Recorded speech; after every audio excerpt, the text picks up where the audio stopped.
Hi, guys. Welcome to Keep Hope Alive. This is Nadine. Today we have a special guest. His name is Nathan Ogloff, and he is here to talk to us about his new book, The Sapien Empire. And welcome. How are you doing today? I'm just great. Happy to be here. Thank you. Oh, good. I'm so glad to hear that. I wanted to ask you a quick question before we got started. It's kind of off at the wall. Do you know who lifeonrecord.com is? Life on record?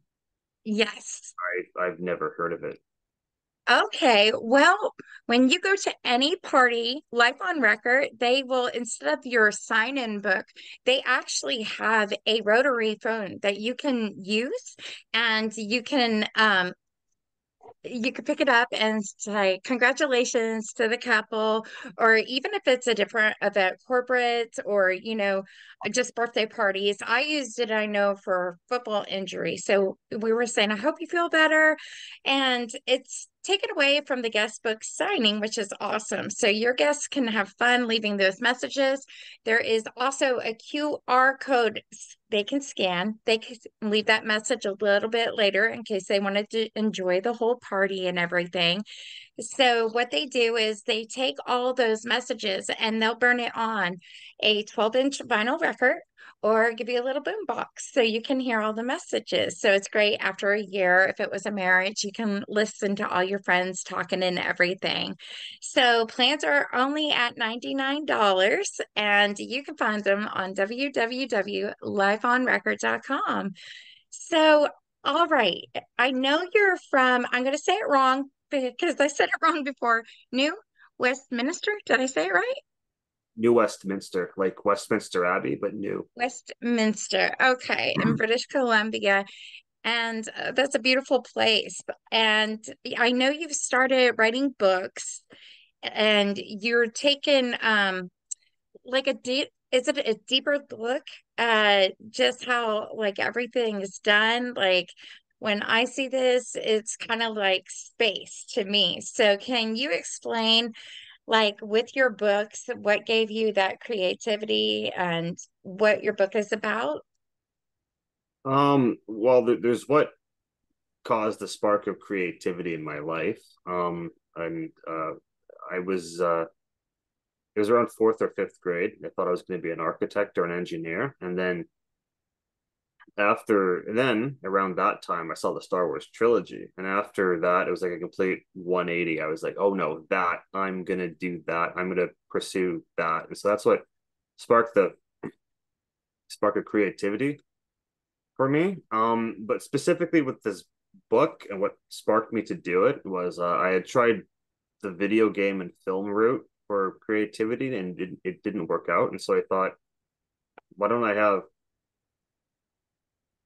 um why don't I try a book, because the medium's a hell of a lot simpler. And so the idea for that specifically came about from me just sort of realizing what post-apocalyptic was. And so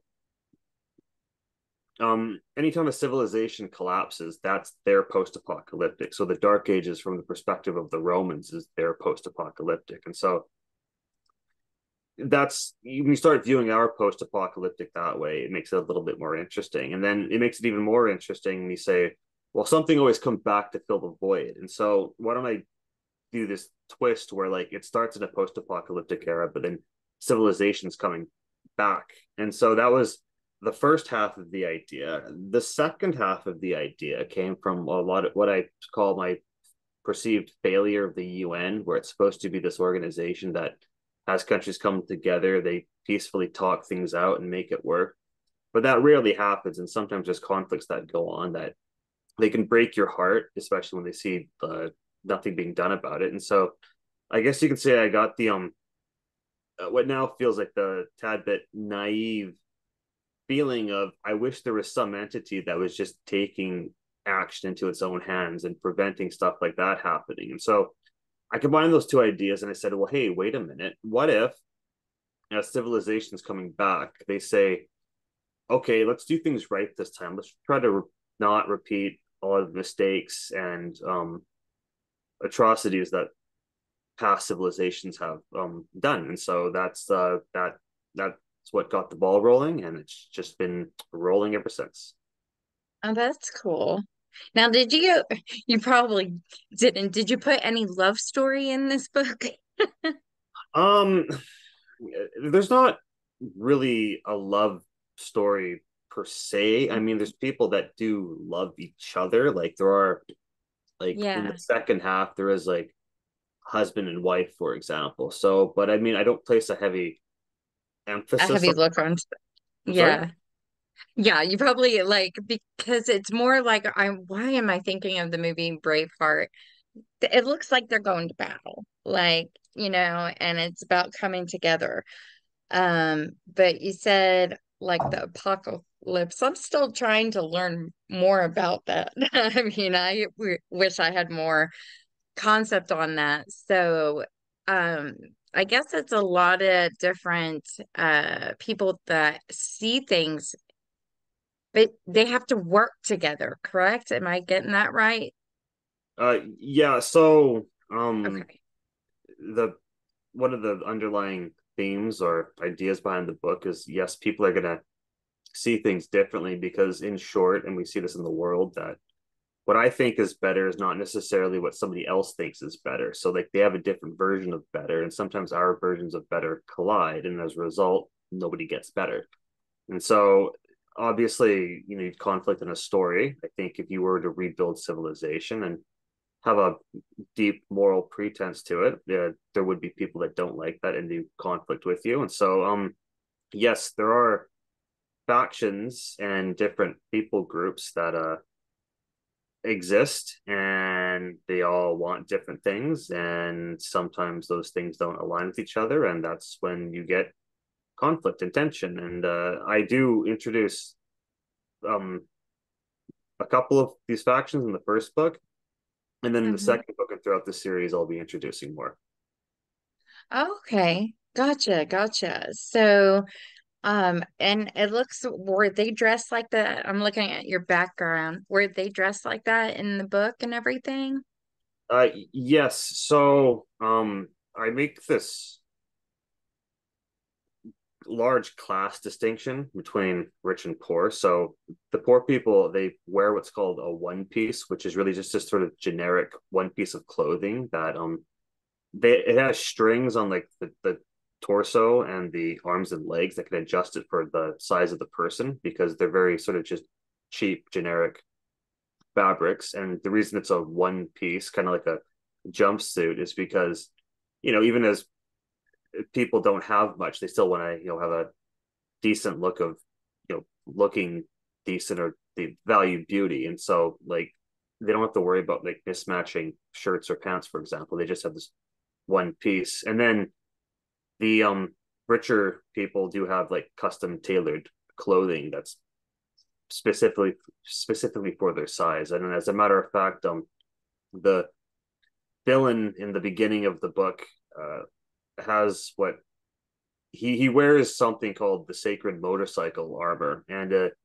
the gloves and the helmet have these attachments that you can do it so that if he's in a ceremony, he can have these like little ornamentations attached that sort of accentuate his figure. And so, yes, I have thought about the clothing because I think clothing is a little overlooked in a lot of science fiction. It's just kind of like what we have. So I did do a bit of research on that, and I came up with, well, I think I'd like this. This would be an interesting angle to go. Well, I can see this turning into a movie too. I So, love that, or an HBO series. It's definitely not off the table for me, but well, obviously, that's cool. Yeah, and I know when I was married, yeah, I did not watch all the Star Wars, but I eventually did because I guess the last one that came out, I had to go to that one too to see. But they're addicting. They're a good movie and good storyline and everything. Um, so the book is coming to be released February 6th of 2024. Um, Amazon, I know, has it. I did already put it on our website source so that it can be linked and people can get it and everything. Is there any other places? Is it going like to Barnes and Noble or? It could go to Barnes and Nobles, but the retailer has to understand that it exists and places an order through Ingram Sparks, which is the website I'm using to distribute everything simply. As far Okay. as you yourself ordering a physical or ebook copy, you can get it off of Apple Books, Google Play, Kobo, and I think that's all for electronic. And then Barnes and Mhm. Nobles, Chapters, Indigo, stuff like that. You can get a physical copy. Uh, um, There's so many different names out there. It's like looking at everywhere my podcast is. I was like, oh, I got like 15 different things, and I went through trying to learn their company really quick and how they put podcasts out there. So, but as same as all these different links for the books and everything. So I love Audible. Are you ever going to make your book into a listening one? yeah, Right. I'd love to. I always could imagine with my book having a guy with a really sort of gravelly, sort of Sam Elliott voice narrating it. I think that'd be kind of interesting. But yeah, audiobooks for sure, because I heard that a lot of people do listen to audiobooks because it's really good to just sort of listen to it while you're doing other stuff like driving or chores. And so, Driving, yeah, I um, was like, it's definitely road trips. yeah. So, yes, it is definitely something I would like to pursue in the future for sure. That's good. Now, like, I know you have built like spaceships and stuff like that. Is it with Legos or different things you're building it? Yeah. So, I don't have enough space or money in my apartment to buy these Lego, like the pieces necessary for these Lego sets. So my other option is I just do it in Lego Studio. And the thing about Lego Studio is it's really great for just sort of outlining what you want it to look like first without it collapsing in front of you. And so, yeah, I just got these ideas for some Lego spaceships, and it started really with this small, I call it a frigate that I actually made in real life, and then I decided to Mhm. make a destroyer and then a cruiser, and then I decided to make different classes of frigates and the destroyers, and so I like giving away the part count for it. So the frigates are between 1,100 and 1,600 pieces each. The destroyers have around 7,200 pieces each. And then the Oh cruiser, my. yeah, wait, it gets better. The cruiser has almost 45,000 pieces. Ah, I'm sorry. I can't even do puzzles. Like I can only like for that 75 you said.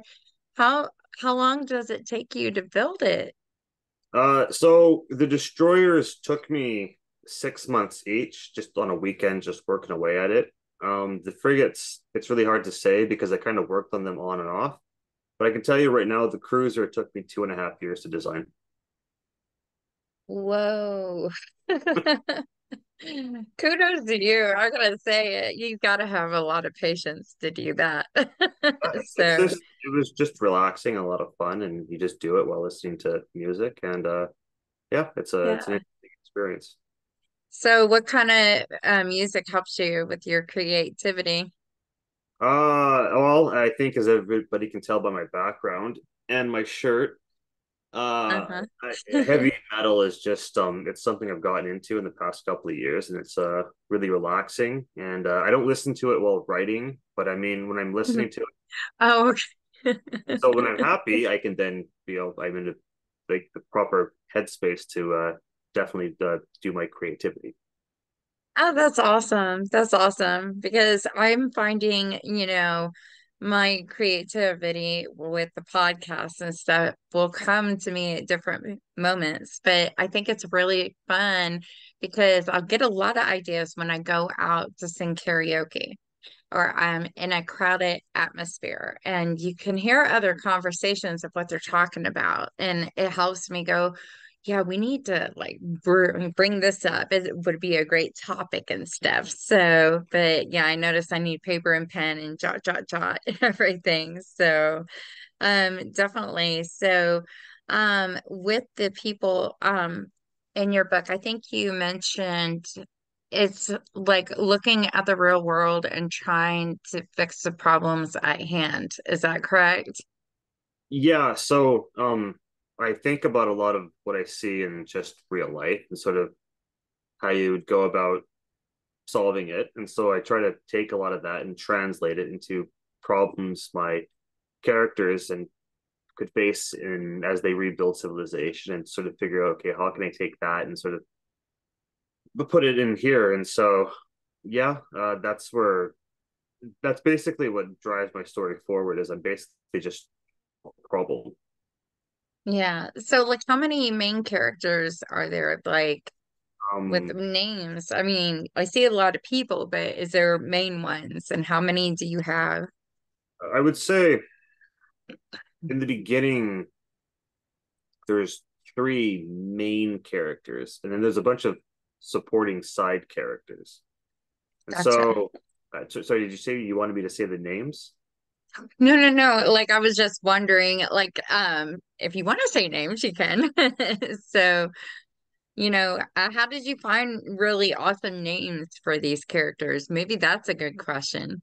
So, some of the main characters, I take a lot of uh, I do what's called amalgamation, where I just take a bunch of names of other people and I kind of play around with it. So there's a character I introduced. Her name is Jeremel Saden, and I got Hmm. it from I just took the names of a bunch of sort of generals and military leaders in history and just sort of smushed them together. Shindo de Khan, it's going to sound a little weird, but his name came from Leonardo da Vinci and Genghis Khan. And the idea was, I know it sounds really kind of like out there, but it's basically because Leonardo da Vinci was an inventor, and Shindo de Khan is he's called the machine right in my story, and Okay. he's really gifted in all things engineering, and he helped the main villain make a lot of his machinery when he was going out and conquering these other city states. So yeah, and then Genghis Khan just simply because it's been my book's called the Sapien Empire and the rebuilding civilization. So it's the whole concept of this unconventional person sort of rising up and expanding out, which is like kind of what Genghis Khan did. He was from I think a family that a lot of people said like nothing's going to become of this guy, and then not only unites all the Mongol tribes, he creates or starts off, the largest land empire that's ever Yeah. existed. Oh, that's really cool. That's really cool that, I wanted to write a book and then I was like, no, I don't. I want a ghostwriter like to do it. I have a couple ideas, but yeah. So I don't know. And I think, I interview a lot of authors on my show. So it's just, I like to see where their mindset is and where their creativity falls in place. So I know I saw that you have goals to get three other books out. So you're going to be doing one per year, I believe. And how long does it really take you to write the whole book? Okay, so I only have four books sort of showing on my website, but it's actually going to be an Uh-huh. eight book series. And as I do Wow. more books, I'll just sort of start revealing sort of like hints and actually on my Instagram, I even showed a full plan of like here's what I plan on doing. Here's the names of the books in the series right now. I would say I would give myself a year to write a book. I know that sounds a little ironic because it took me 9 years to get the first book out there, but a lot of that was finding myself as a writer, laying the foundation for the series, understanding that it's not going to be just one book. It became two, then four, now eight. Um, Yeah. Knowing what to do, what not to do, what makes a good story, what doesn't make a good story, all of that while I'm working a full time job that you really only get 2 hours a day to write, and that's if you're not working overtime. But Mm-hmm. now that I don't Yeah. work full time and I can just focus on this, I'm gonna give myself a year. I'm not the fastest writer, I get 2,000 words done a day, that's considered like good. And I can usually only do that when I really know the same. And also, I don't write every day. I kind of do just 3 days a week, and it's just I alternate. And then every after every fourth week, I just sort of take that off and just plan out my schedule for the next month and my marketing and everything else I have to do. Yeah, Okay. but Yeah, you're kind of like me. You have to take over that marketing aspect and just kind of do you ever get the feeling like, oh, I just need help. I just want to focus on the story and I wish somebody could do all the marketing for me. yeah, I have had moments like that. I've had moments which I've gotten really frustrated with marketing because I thought like, well, maybe I just don't have the social competency to understand this and do it. And I've Mm, been really frustrated in the past, and I have said I need help, but I do have help now. I have a marketing person I'm working with, and I have a other marketing guy I've been talking to, and he's actually going to do a lot of putting me on podcasts and blog tours and getting me connected to people, which yay. was something I really wanted in the first place. And so yeah, I do have the help, and it kind of reminds me of something I heard that if you're on the side of the road and you're asking people to help you fix the tire on your car, people tend to not do it. But if like you're doing it and you're kind of struggling, people will come and help you. And it's the idea of when people can see you're making an effort into something and you're trying, but maybe you're struggling, they're more prone to want to get behind you and help you. And so, yeah, I have had times in which I've wanted to get help with this, and I Yeah. now have it. Yeah, I told myself over the past 2 weeks, it's time to look for an intern, and not only with the podcast, I want to teach them like so much. I'm a photographer too, an event coordinator, but I also want them to have a way to earn income from me. So, I was like, that would be good for anybody going off into the real world right now, and seeing. But as a marketing director, I'm seeing what 2024 is going to bring, and it's all this AI stuff. So it's going to be like a whole new world, and trying to learn that and get on board with everything there. But it seems like with marketing, they change it up all the time. Here's a new tool, here's a new tool. So I've been tossing back and forth, because there's websites, and then they're like, you need a CRM to have, and let it hook up with this website to do this and this. And if it goes everywhere, you're like, okay, do I really need to spend all this? And I wish it came as a one huge package. So to help everybody out. But are you going to be doing book signings also? Oh Okay, yes, good. as I get, I will be doing book signings. I plan on there's a writer festival in Calgary happening next year that I'll be going to, and hope they can do some signings there. There's also a store in Vancouver called White Dwarf Books, which I would like to just go there and just sort of do a sort of author meet and greet and sign books. But yeah, that's That's definitely I cool. think something. When you become an author, it becomes a perk of your job that you get to do it. Yes. Yes, it does. Definitely. So, but you are amazing. I love talking to you and everything. The fact that, you're building stuff too and taking the time to really focus on your books, your time, your energy, and letting that creativity just flow through. It will come, probably have different ideas every single day for your book. Do you ever find yourself backtracking? No, let me change this up. I think one of my I don't really backtrack and go, I want to change this. I mean, with the first novel, it's done and done. It's not perfect, but if you try to make it perfect, you'll just be working on it until you're an old person.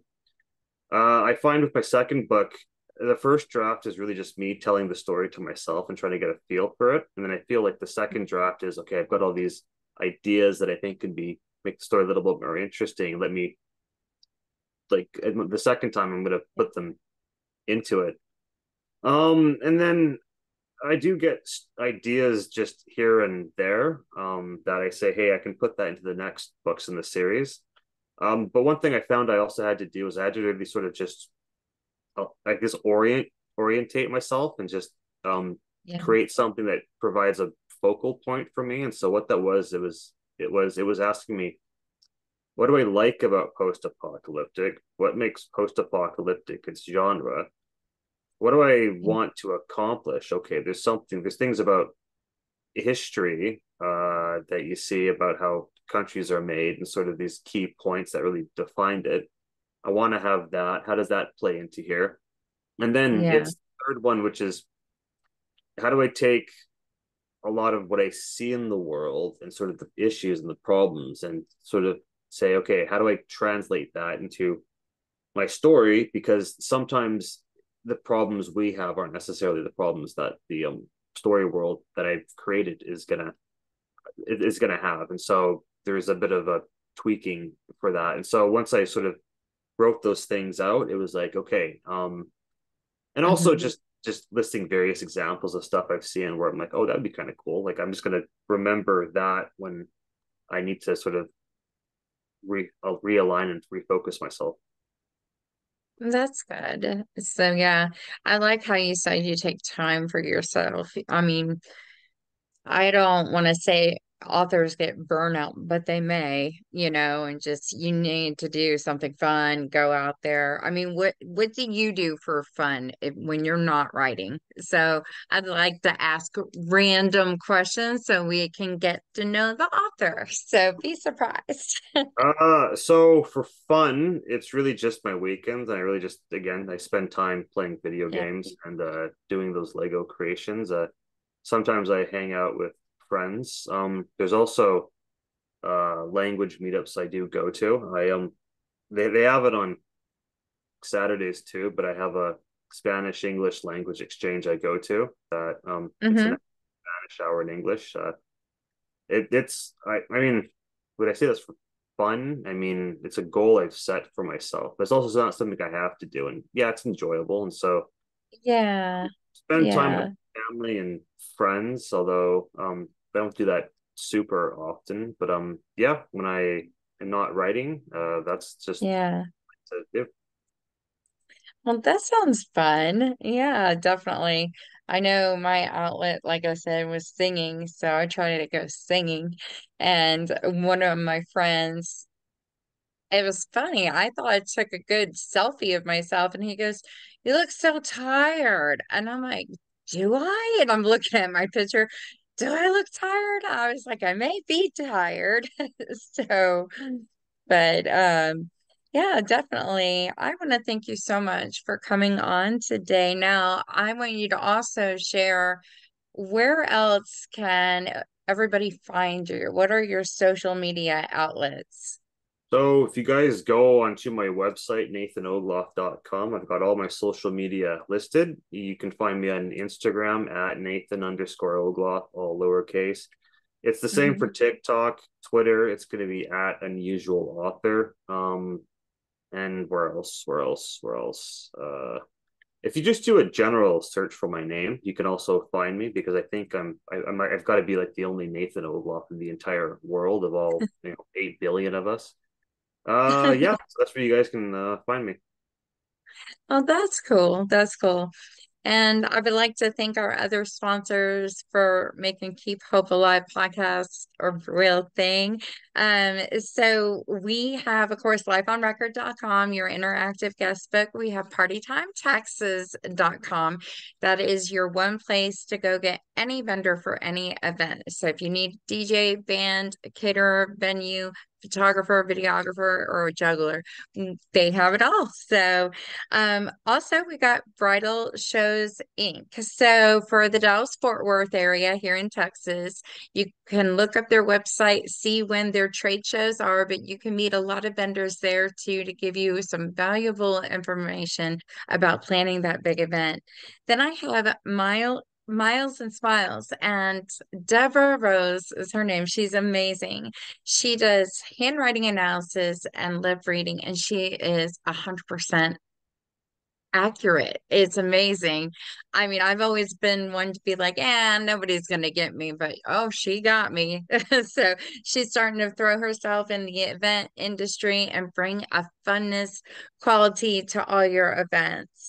Then I have Bryce Harney. That name, he's a magician and mentalist. He's been all over the news. He's traveling throughout the states and doing shows, and he's amazing. You can find his information at brycemagic.com. And then our last one is Mr. richmondpunch.net. Well, it's not Mr., but if you put richmondpunch.net, it will pull up all his information. He's graduated like from the Juilliard, playing the violin, doing so many different events. He's played in front of 1 million people. He's been on a Lifetime show, so for all his work, but he's truly, truly talented and he does travel. So if you need him and everything, but of course, come and see all our shows on www.keephopealivepodcast.com. You can also call and leave messages or stories or anything for Nathan. So that phone number is 833-780 Hope. And if you do leave him a message, I would forward that message to him and he'll have to do a little, I guess, a live video on Facebook or something to get those answered and everything. But in wherever you find your podcast, you will be able to find us. So I want to say thank you to you once again. You've been awesome. Your book comes out on February 6th, 2024, and then it's going to be series and series again and series, which is going to be cool. So I definitely wish you a good fortune and stuff, as you go writing these books and everything. So, but thank you guys. Until next time, my fans, love and light. Bye bye.